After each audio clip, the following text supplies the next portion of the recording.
دیکھیں جی، آج شوال المکرم کی 5 تاریخ ہے 1440 ہجری۔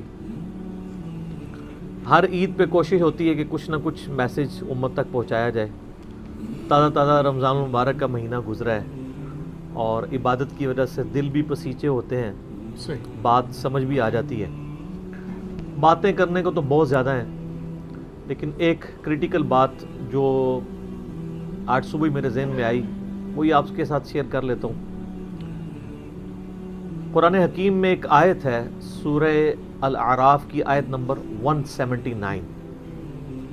یہ قرآن حکیم میں چند سخت ترین آیات میں سے ہے، اور اس میں اللہ تعالیٰ کی طرف سے ایک بہت بڑا یونیورسل ٹروتھ اور بڑی ہی ایک ڈینجرس خبر انسانیت تک پہنچائی گئی ہے۔ اعوذ باللہ من الشیطان الرجیم، بسم اللہ الرحمن الرحیم۔ وَلَقَدْ ذَرَأْنَا لِجَهَنَّمَ كَثِيرًا مِنَ الْجِنِّ وَالْإِنسِ، اور بے شک جنوں اور انسانوں کی اکثریت ہم نے پیدا ہی دوزخ کے لیے کی ہے۔ اللہم اجرنا من النار، آمین۔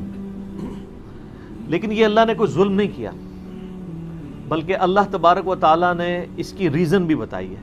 یہ اللہ کا ایکسپرٹ اوپینین ہے کہ یہ جو انسانیت اور جنات یہاں پہ آباد ہوئے ہیں، ان میں سے الٹیمیٹلی اکثریت دوزخ میں ہی جائے گی۔ بڑے کم لوگ ہوں گے جو جنت میں جانے میں کامیاب ہوں گے، جو سورۃ العصر میں بھی آیا، والعصر ان الانسان لفی خسر۔ زمانہ گواہ ہے اس بات پہ کہ ساری انسانیت گھاٹے میں ہے، سوائے ان لوگوں کے جو ایمان لے آئے، نیک اعمال کیے اور نیکی کی تلقین کرتے رہے اور صبر کی تلقین کرتے رہے۔ اس کے علاوہ پوری کی پوری انسانیت گھاٹے میں ہے۔ اور دیکھ لیں، زمانہ گواہ ہے کہ حضرت نوح علیہ السلام کے مخالفین تباہ و برباد کر دیے گئے، صرف 78 لوگ جو ہیں وہ کامیاب ہوئے۔ حضرت لوط علیہ السلام کی 2 بیٹیاں ان کے ساتھ بچائی گئیں، ان کی اپنی بیوی بھی اور پوری قوم تباہ کر دی گئی۔ پوری انسانیت گھاٹے میں چلتی آ رہی ہے، سوائے ان لوگوں کے کہ جو ایمان لے آئیں گے، نیک اعمال اختیار کریں گے اور حق بات کی تلقین کریں گے اور صبر کی۔ یہاں پہ سورہ الاعراف کی آیت نمبر 179 میں ہے کہ بے شک جنوں اور انسانوں کی اکثریت پیدا ہی دوزخ کے لیے ہوئی ہے۔ وَلِعَوْذُ بِاللَّهِ تَعَالَى۔ لَهُمْ قُلُوبٌ لَا يَفْقَهُونَ بِهَا، ان کو ہم نے دل دیے تھے، عقل دی تھی، لیکن وہ اس سے سوچتے ہی نہیں ہیں۔ وَلَهُمْ أَعْيُنٌ لَا يُبْصِرُونَ بِهَا، ان کو ہم نے آنکھیں دی تھیں لیکن آنکھوں سے دیکھنے کا سا دیکھنا نہیں دیکھتے، عبرت نہیں پکڑتے۔ وَلَهُمْ آذَانٌ لَا يَسْمَعُونَ بِهَا، اور ان کو ہم نے کان دیے تھے لیکن سننے والا سننا سنتے ہی نہیں ہیں۔ أُولَئِكَ كَالْأَنْعَامِ بَلْ هُمْ أَضَلُّ، ایسے لوگ چوپایوں کی مانند ہیں، بلکہ ان سے بھی بدتر ہیں، جو اپنی عقل، آنکھیں اور کان استعمال کر کے حق بات تک پہنچنے کی کوشش نہیں کرتے۔ اولئک هم الغافلون، ایسے ہی لوگ ہیں جو اصل میں غافل ہیں۔ تو اللہ تعالیٰ نے یہ یعنی اس میں ایک غیبی خبر دے دی ہے کہ الٹیمیٹلی یہ ہونے والا ہے۔ مطلب کیا کہ اب جس نے تیاری کرنی ہے وہ خود تیاری کر لے۔ اس کو میں ایک مثال سے سمجھاتا ہوں کہ اس وقت تقریباً یہاں پہ 80 کے قریب لوگ بیٹھے ہیں، اور میں یہ کہوں کہ میں ایک گولی چلاؤں گا، جس کو بھی لگ جائے، تو ہم میں سے کیا ہر شخص یہ سوچے گا کہ یار ایک ہی گولی ہے، 80 بندے ہیں، کسی اور کو ہی لگے گی، ضروری ہے مجھے ہی لگنی ہے؟ ایسا تو کوئی نہیں سوچے گا، سب دڑکی لگا دیں گے۔ لیکن آخرت کا معاملہ کیا ہے؟ بخاری و مسلم دونوں کی حدیث ہے، متفق علیہ، کہ آدم علیہ السلام کو حکم ہوگا کہ جنتیوں اور دوزخیوں کو الگ کرو۔ حضرت آدم علیہ السلام پوچھیں گے کہ اے اللہ کتنے جنتی اور کتنے دوزخی؟ تو اللہ تعالیٰ فرمائے گا ہر 1000 میں 999 دوزخی اور صرف 1 جنتی۔ تو یہاں اگر 1000 بندہ اور میں کہوں ایک گولی چلے گی، ہر بندہ بھاگنے کی کوشش کرے گا۔ لیکن آخرت کے بارے میں یہ حال ہے کہ ہر ایک بندہ یہ امید لگائے ہوئے ہے کہ وہ جو ایک بچے گا نا وہ میں ہوں گا، اور ادھر 1000 بندے کے اوپر ایک گولی چلائی جائے تو 1000 کا 1000 سوچے گا جو ایک پھڑکے گا وہ میں ہوں گا۔ بالکل 180 ڈگری سوچ ہے۔ یا اس کو یوں سمجھے کہ میں کہوں کہ ایک گولی چلاؤں گا، 999 بچ جائیں گے، ایک کوئی لگے گی، کوئی نہیں کہے گا یار 999 بچنے ہیں تو چلو ایک میں بھی ان میں بچنے والوں میں ہوں گا، کہے نا کدھر میں ہی نہ پھنس جاؤں۔ اور آخرت میں تو معاملہ بالکل الٹ ہے، بہت کریٹیکل ایشو ہے۔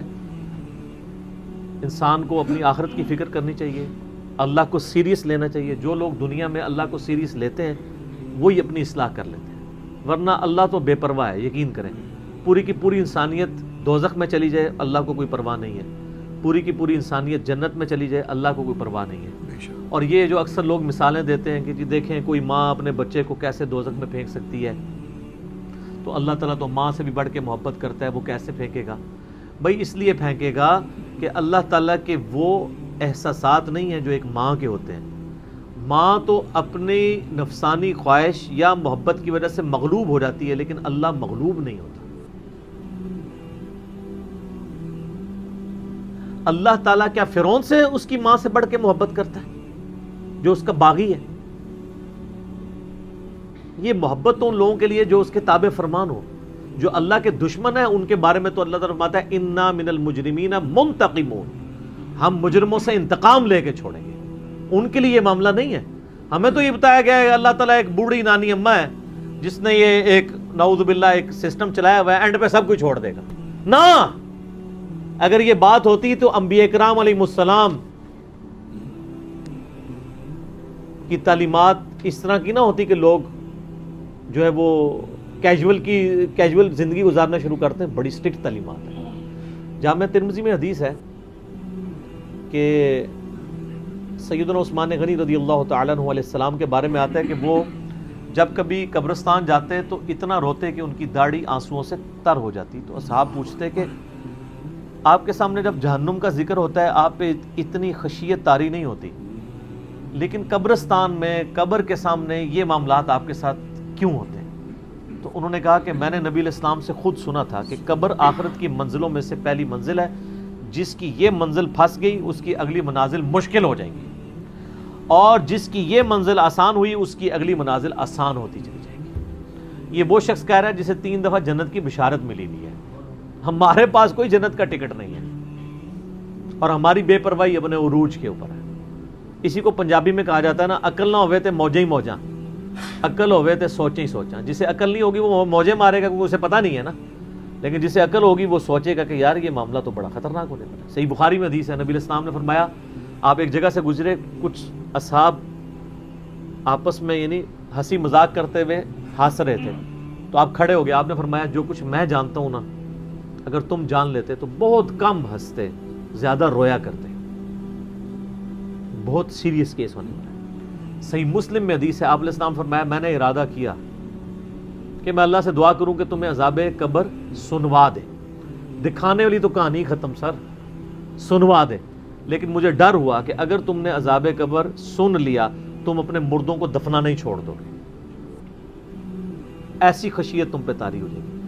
لیکن یہ اللہ تعالیٰ نے سب کچھ پردے میں رکھا ہوا ہے سر۔ صحیح بخاری میں حدیث ہے کہ میت جو ہے وہ چارپائی پہ کلام کرتی ہے، نیک میت کہتی ہے مجھے جلدی جلدی میری جگہ کی طرف لے چلو، اور جو بری میت ہے وہ چیخو پکار کرتی ہے کہ مجھے کہاں لے کر جا رہے ہو۔ اور نبی علیہ السلام کے الفاظ ہیں صحیح بخاری میں کہ زمین و آسمان کی ہر مخلوق اس کی چیخیں سنتی ہے سوائے جنوں اور انسانوں کے، کیونکہ جنوں اور انسانوں کو اللہ تعالیٰ نے غیب کے پردے میں یہ چیزیں رکھی ہیں نا، اسی کے اوپر تو جنت ہے۔ ان الذین یخشون ربہم بالغیب لہم مغفرۃ واجر کبیر، جو لوگ بن دیکھے اپنے رب سے ڈرتے ہیں ان کے لیے مغفرت ہے اور اجر کبیر ہے۔ دیکھ کے تو سب نے مان لینا ہے، پھر سر اس سے بھی آگے اگر آپ چلے جائیں، صحیح بخاری میں یہ حدیث موجود ہے کہ جب میت کو سوالات کے جوابات نہیں آتے نا تو فرشتے اس سے پوچھتے ہیں کہ تجھے سوالات کے جوابات جو نہیں آئے یہ کیا معاملہ تیرے ساتھ ہوا؟ تو وہ کہتا ہے میں تو وہی کہتا تھا جو لوگ کہتے تھے، سن سنا کے سننی، ٹنی پڑھ پڑھا کے سننی نہیں۔ تو فرشتے کہتے ہیں تو نے خود پڑھ کے سمجھنے کی کوشش کیوں نہیں کی؟ پھر فرشتے اسے ایک گرز مارتے ہیں جس سے وہ زمین کے اوپر بالکل، جس کو کہتے ہیں نا پیرلل ہو جاتا ہے، زمین کے خاک بن جاتا ہے، اور اس کی جو گرز کی اگینسٹ اس کی چیخو پکار ہے اس کو جن و انس کے علاوہ تمام مخلوقات سنتی ہیں۔ اگر یہ سن لیں تو ظاہر ہے یہ تو پھر انسان کے بچے نہ بن جائیں۔ یہ اللہ نے ہی پردہ رکھا ہے، ورنہ تو آپ بڑے بڑے بزرگوں کو دفنا کے نکل رہے ہو نا، ان کے پردے جو ہے نا وہ جنازہ یعنی اس قبرستان کے گیٹ تک پہنچتے ہوئے ساری بزرگی کھل گئی ہو، دڑال کی بات پیچھے سے آ جائے، ٹھیک ہے، لوگ ایسے بزرگی کا دعویٰ بھی پھر چھوڑ دیں گے، وہ ڈرتے رہیں گے نا. تو یہ اللہ نے پردے رکھے ہوئے ہیں. تو اس عید کے اوپر میں یہی پیغام دوں گا کہ اللہ کو سیریس لیں، اور سیریس لینے کا پھر مقصد یہ ہے کہ یہاں پہ ہمارے سب کانٹیننٹ میں کیا ہوتا ہے، یہاں پہ وہ پی کے والا ہی کام چل رہا ہے، دکھلاوا ہی سارا کے سارا چل رہا ہے.